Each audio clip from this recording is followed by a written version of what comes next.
Ladies and gentlemen, it's the Stephanie Miller Show. I'm walking on sunshine. Whoa, I'm walking on sunshine. Whoa, hands down to feel good. Hey, all right now, hands down to feel good. It is the Stephanie Miller Show. Welcome to it. 6 minutes after the hour. Don't forget, our comedian Richard Belzer live in studio with us tomorrow. Very exciting. Yeah. Cool. 1-800-STEP-1-2, the phone number. Toll free from anywhere. StephanieMiller.com, the website. SexyLiberal.com, the Sexy Liberal website. Check it out. Get your tickets for the Beacon Theater, Sexy Liberal Palooza. This is the big one. Yep. The last one of the year, right before the election, October 27th. Beacon Theater with two huge surprise celebrity guests on panel. And another one opening the show is what I'm told. I can't say anything about anything. Oh, my God. Okay. All right, so Sexy Liberal on Facebook and Twitter. Follow us, won't like us, follow us, do something that the kids do with the social Hashtag media. you. Sure, right? Okay.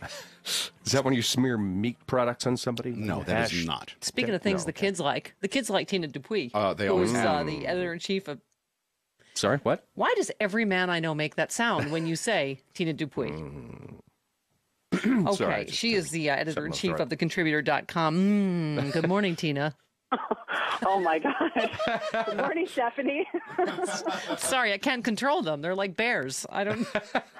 John Fugelsang 70 makes the exact bears. same sound. I don't know what to say. I like you for your brains. Thank God someone has to.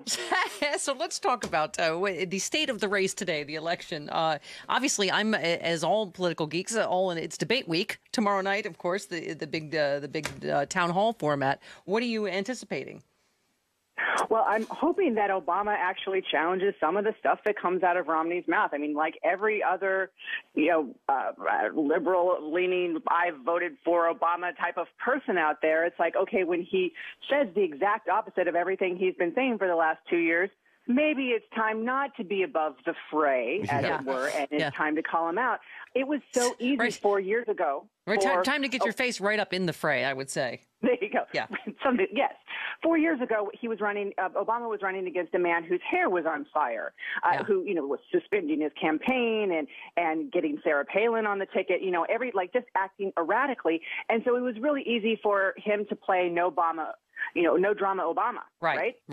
And this year, it is not that easy. This year, there is someone who basically will say absolutely anything, including, look, I'm cool with abortion. I'm not going to do anything to make it illegal. Right. Relax, ladies. Don't worry about it. Yeah. When he's been running as this staunch pro-life person, I got it wrong. I thought that he was going to stay, kind of pandering to his base, and he did the exact opposite, where then he started basically adopting all of Obama's positions on everything. I know. I mean, that's why, like I say, I certainly have some sympathy for the president last time, Tina. But don't you also think he's got so much ammunition now? He clearly is going to be loaded for bear tomorrow night. Don't you think?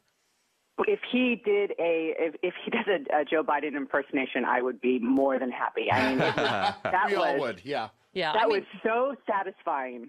Wasn't it? And don't you love how, the storyline becomes, oh, Joe Biden was over the top. It's like, well, yeah, that's what happens when you win by 20 points, right? Right. Well, it was funny because the morning after I was on some right-wing radio show, and they said, don't you think Joe Biden was mean? And I was like, that means he won. Yes. The right-wingers are calling... Here's the thing, Stephanie. Every time a Republican calls a Democrat mean, somewhere a fairy gets the right to marry. As soon as... every time Joe Biden smiles, an angel gets its wings, and a fairy gets the right to marry. That's right. There you go. I like Put that. that on a bumper sticker, kids. I believe I will, Tina Dupuy. Lots being made about the town hall format, that this plays more to the president's strengths. But then, of course, today they're trying to say, oh, but, the president can't be too over the top because, that's going to come off as mean or whatever. Here we go again, right? They're setting him up to be, already you can hear right-wing world saying, oh, he was unhinged. Right? Right. Well, right. Exactly. Well, but we also have to temper everybody's expectations. Obama is not, he's a great speech giver. He is not a good debater. I mean, Right. Hillary mopped the floor with him all the time. Hillary's not president. He didn't, and the reason why he won the debates between McCain is because McCain was wandering around. I mean, the town hall debates were really bad for McCain because he looked insane. Remember when he was like crossing in front of cameras at weird times? Yes, yes. You're like, what's he doing? What? He's doing his Admiral Stockdale impression. Where am I? What am I doing here? Right, but you know that, Stephanie, he's been doing all of his debate prep with John Kerry. And when I read that, I was like, this is not from The Onion. This is really true. Right. That's hilarious. Oh, God. Oh, my God. But it wasn't John Kerry who showed up at the debate. You know, as everyone's been saying, it was like this guy who, you know, basically just kind of rattled off these, you know, basically all of Obama's positions to kind of like, I mean, he stunned the nation and apparently his opponent. Yeah. Well, and then we just brought up, Jim, you just brought up Candy Crowley. I really like Candy Crowley, but, you know, there's also some, you know, Chris, you were saying a lot of the right wing likes her because they feel like, you know, again, Tina, this is what gets said. I think so many like journalists get afraid to be called liberal media that they, I think, and sometimes, you know, in some ways overcompensate and are, you know, noticeably tougher on the Democrat.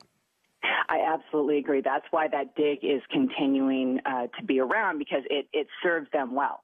Every time they call them liberal, then, you know, they have to have both sides. And so then we are all under this delusion that politics is opposite equals, right? So it's all math, right? Because, you know, if the Republicans do it, oh, the Democrats do it too. And that's actually not true. And that myth has been debunked over and over again.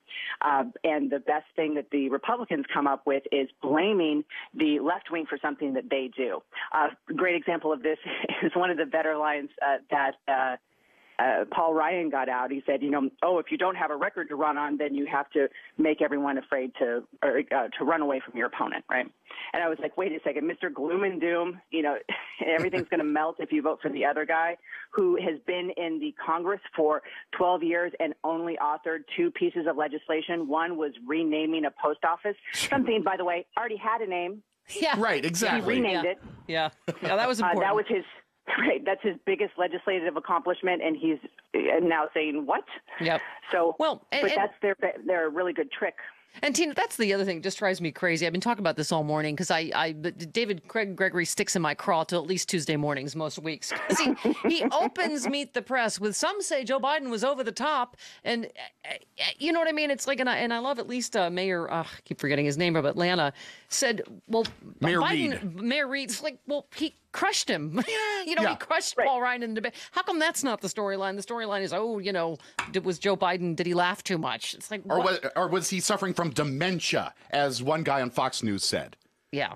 Right. I have the letters that he sent my office asking for stimulus money. Yeah, total dementia. God, this guy's nuts, right? Yeah. Where did you get this stuff? Yeah, exactly. Right, but you know that. I mean, Joe Biden did exactly what he was supposed to do with Sarah Palin. He did exactly how he was supposed to do with Paul Ryan. Mm-hmm. Paul Ryan was completely out of his element. He fully showed that he is not qualified to be in the number 2 position. He didn't know what he was talking about most times. When he does talk, he kind of makes stuff up. He makes up these facts and figures that are not true because they don't want to argue. They don't want to be controlled by the fact checkers. But let's be honest, they don't want to be controlled by the facts. Right. Yeah. Well, and you know, in my job here, a lot is to talk people down, to talk them off the ledge. We can be. To Democrats, we can be kind of like poodles on linoleum, can't we? We're a little high-strung with likely voters in a new Washington Post ABC News poll split 49% Obama, 46% for Romney, basically unmoved from the poll, before the debate. Yeah. So as I said, you know, let's give this time for the job numbers. We've got vice presidential debate. I think we all knew Joe Biden would do very well. We've got 2 more debates with the president. So, it's just like everybody settle, right? Yes. Well, here's the thing. 4 years ago, the Obama campaign said that they were running like they were 10 points behind. But liberals run like they think that they're 10 points behind, and they just kind of given up. Right. Right. So they're like, oh, you know, well, hopefully it'll be cool with Romney in the White House. You know, like they just have given up. And what they really need to do is use the first debate as a motivator that, yes, it's going to be close. And so if you want to make sure that Obama is in the White House for another 4 years, then you probably need to like donate money, your time, your energy, and get out the vote and make sure that people are showing up to the polls and doing what you can. Absolutely. And Tina, Mitt Romney said it best yesterday. He can't win without Ohio. Well, President Obama's up 5-6 points depending on the poll in Ohio. So I think again it was just a little premature panic at the first debate. Right, so.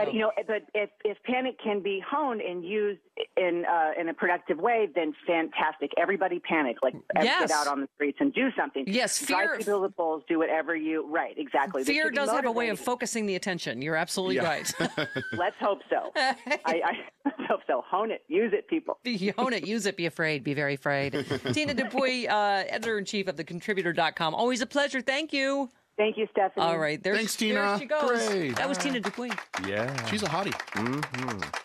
Gee, I hadn't noticed. Thanks for You're pointing such that a out. P-I-G